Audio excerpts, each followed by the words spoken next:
Welcome back to another episode of The Corporate Explorer. This episode was recorded in person over in London at the launch of the Corporate Explorer Fieldbook, powered by Wazoku. Wazoku helps large organizations create effective, sustainable innovation ecosystems that accelerate efficiency gains and new value growth. It does this through intelligent enterprise software that connects and harnesses the power of employees, suppliers, startups, universities, and the unique Wazoku crowd of over 700,000 global problem solvers. Wazoku calls this connected collective intelligence, and you can find Wazoku at wazoku.com.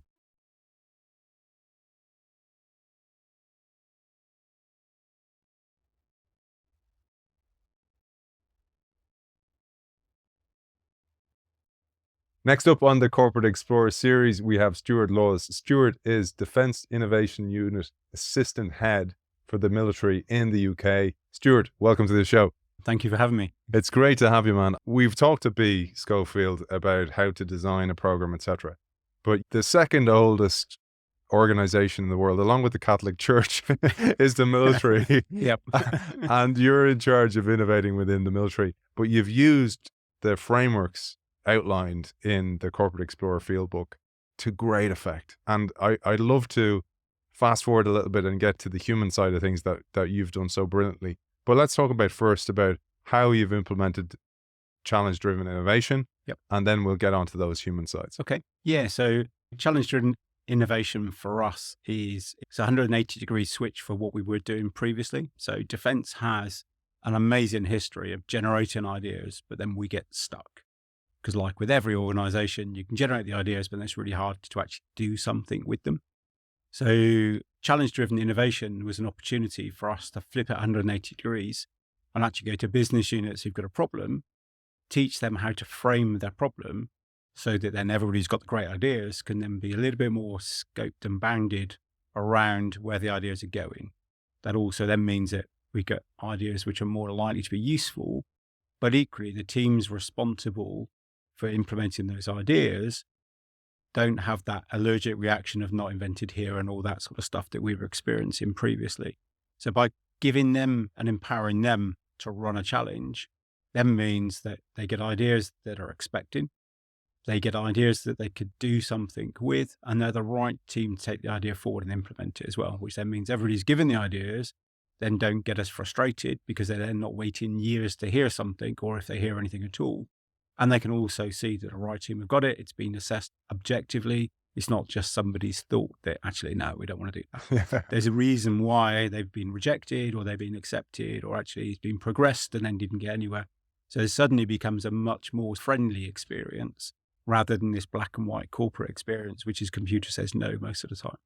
The typical way a corporation of any type, not just a governmental body, would do this would be like, we're going to have an innovation session, we're going to have a hackathon, etc. It's just blind post-it notes or build over 24 hours. What I loved about what you talked about there is that you start with, here's the biggest challenges that we have. This, in a way, helps people could just focus on what Andy talked about, these hunting zones. And therefore, people can actually focus. And also, you know what type of teams you want to pick. So say, for example, there's a prize up for grabs. I want to be on that team that wins the cash, if it's cash, or I want the prestige, I want the reputation of being the winner, etc. And I thought about how that also then you've brought across outside the military into partners, but also into then other governmental bodies. Yep. Innovation is more about joining the dots than it is about what it is you produce. And we've run cross-sector innovation challenges with the Royal Navy and offshore oil and gas. We've looked at a whole bunch of auto companies. We've looked at satellite companies and platform companies and in universities. Bringing them together with a problem statement is a much bigger positive catalyst for ideas than just going, oh, tell us about your ideas. It's very bland and boring and everyone's done it to death over the last 50, 60 years, however long. But being able to personify it and create a challenge statement that people can emotionally connect with gets you so much more. And as people realize you're not going to give them a requirements document, you really are looking for how they're going to solve the problem. they suddenly become more energetic and more passionate about it.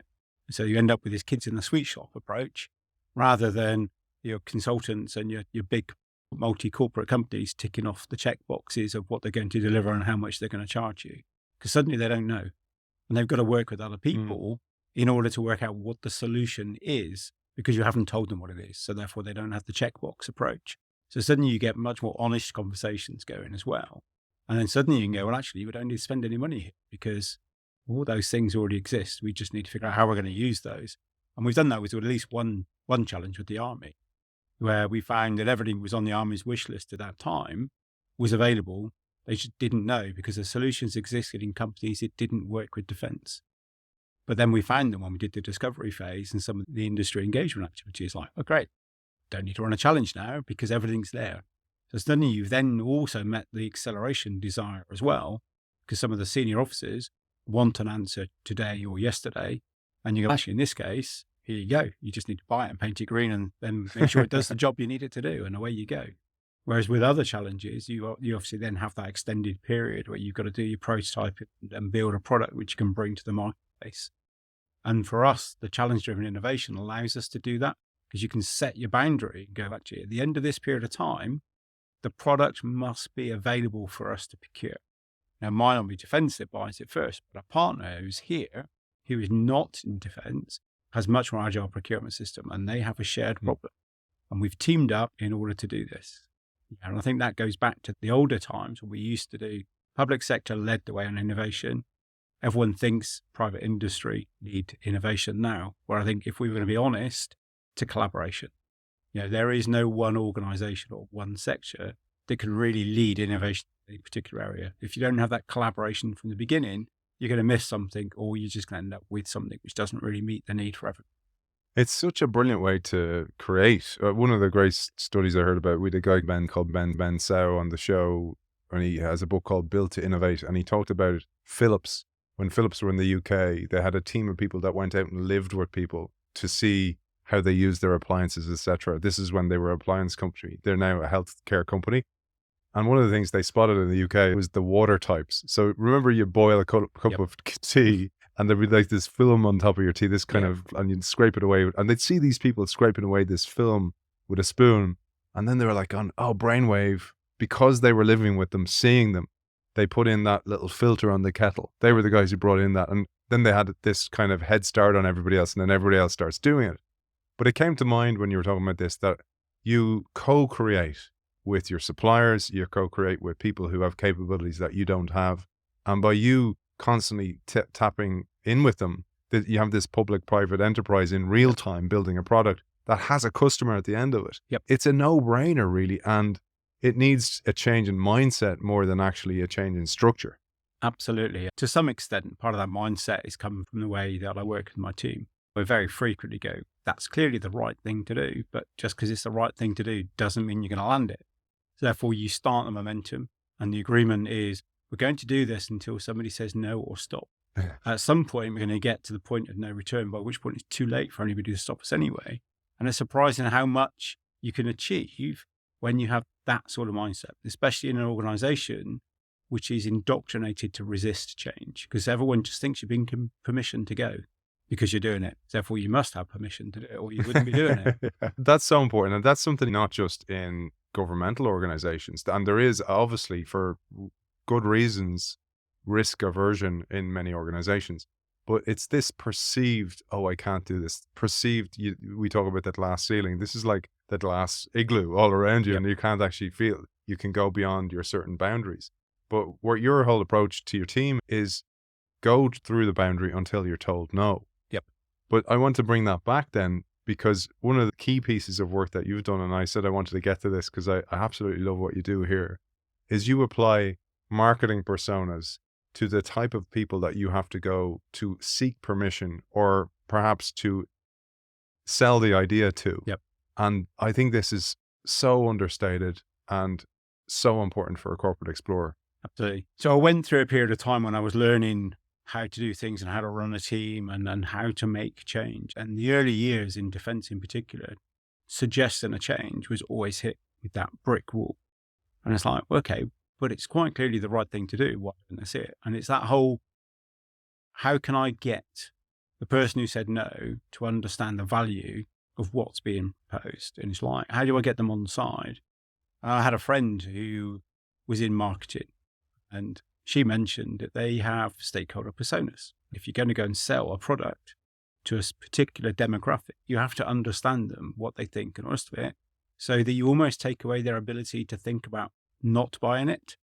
And I, how does that work? So we sat down, we had this conversation around stakeholder personas and how marketing use them, and how Tesco's and the likes of that have done it to the point where they can stick something at the end of the aisle and you'll pick it up without thinking.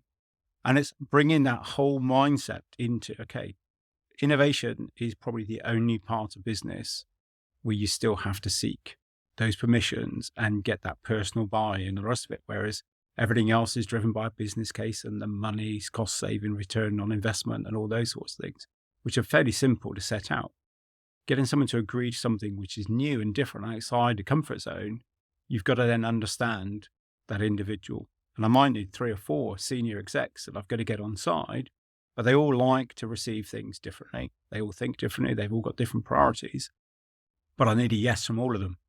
So I figured this was probably worth a try. So I did my first set of stakeholder personas, and I worked out what made people tick, what was important to them, whether they liked a written brief or a verbal brief, and all those sorts of things. And I just attacked each 4 of them separately based on what I'd built up from the stakeholder personas, and then got a yes from all 4 of them. Where I think previously I would have probably got a no from all 4 of them without them even thinking about it, if I just did it in the usual way of, here's a submission, this is what we're going to do, this is what's important, do you agree, yes or no? They've looked at it and gone, no. Yeah. Whereas if you build it and present it in a way where suddenly they feel an emotional connection to it, then suddenly it's their idea and they want you to take it forward, and that's really powerful. You're doing them a favor now. Absolutely. Where before it was the other way. And that's one of the big challenges with innovation work, is that you don't really have any currency. You don't have any power, really. You're seen as the person always asking for favors. Yep. And this flips the model, which I absolutely loved. The last thing I wanted to talk about was that if you go through an ideation session and you do your challenge-driven innovation, sometimes you don't come out with the desired output you wanted. Perhaps you wanted some solution to a problem. But you got to look at the bright side here, in that there's always assets in the ashes. You have created a collaboration.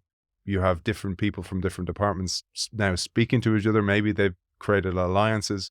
But one of the great stories you shared with me was the BT story. Yep.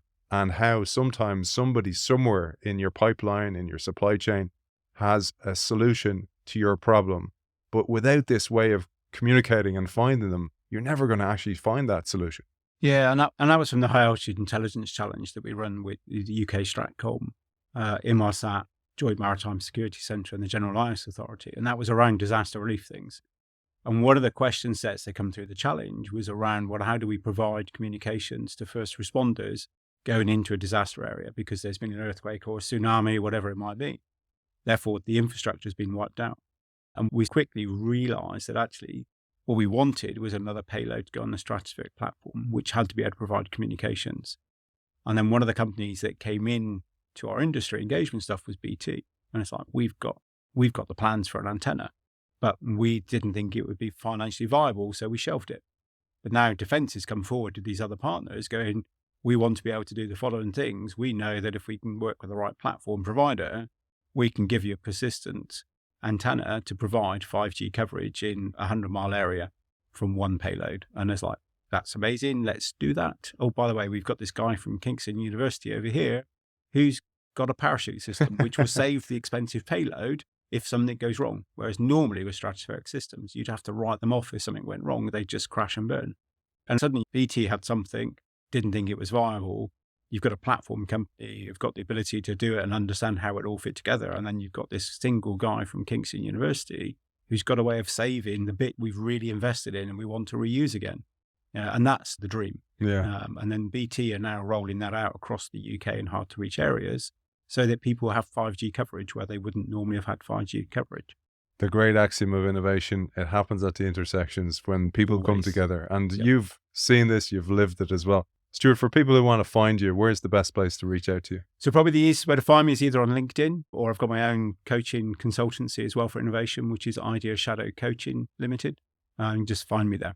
Defence Innovation Unit Assistant Head, Stuart Laws, Thanks for joining us. So, thank you very much.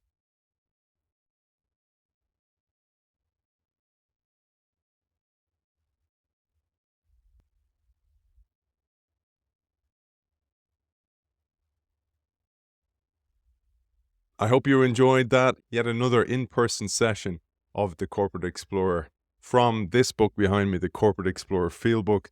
Highly recommended. We're going systematically through that book, chapter by chapter, with each of the co-authors. This series is brought to you by Wazoku. Wazoku helps large organizations create effective, sustainable innovation ecosystems that accelerate efficiency gains and new value growth. It does this through intelligent enterprise software that connects and harnesses the power of employees, suppliers, startups, universities, and the unique Wazoku crowd of over 700,000 plus global problem solvers. Wazoku calls this connected collective intelligence, and you can find out more about that software and how Wazoku can help your organization at wazoku.com.